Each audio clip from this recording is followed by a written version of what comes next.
Hello guys, welcome pagpapalit sa ating video at last na naman tayo ni eto guys, first turtle fight pa lang pero hinarangan ko na yung Chu. Alam ko kasing manggugulo ito eh. Ayun, patakbo-takbo, pinopoke lang namin ni Roger. Ayan, pitas. Nag-ulti pa yung Sylvana. Kwasing. Paatras na sana ako dito. Ginamit ko na yung flicker o kwasing kaya bumalik na rin ako kasi gusto ko kunin yung kill.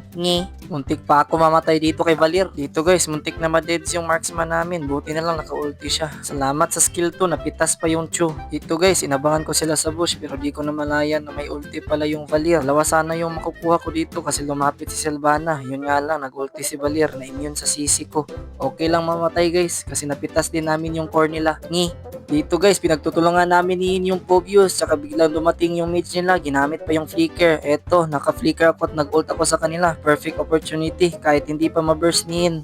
Dito guys, biglang pumasok si Sylvana after nun kasi low HP na si Yin. Pero di ko akalain na makakasurvive pa si Yin dito. Naka triple kill tuloy. Dito habang nagro-rotate kami, nakita namin si Valir. Hinabol namin kaso lumapit si Hanabi. Kaya perfect opportunity. Inultihan ko na lang silang dalawa. Siya nga pala guys, body system yung gamit namin dito. Inaantay ko lang si Zisha na mag-sit para dagdag CC sa kalaban. May immune kasi si Hanabi saka si Valir. Dito guys, inaantay ko mag-cooldown yung ulti ko. Kasama ko si Roger.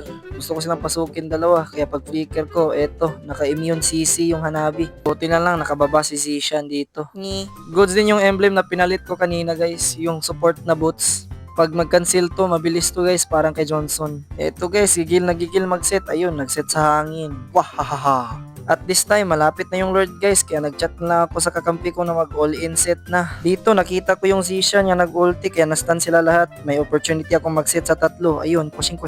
By the way, late tumalon yung Sylvana guys. Ito yata yung victory set namin. Napitas pa ako dito, pero at least makakapag-push kami. Dito, panalo na. So ayun guys, salamat sa panonood. Bye-bye!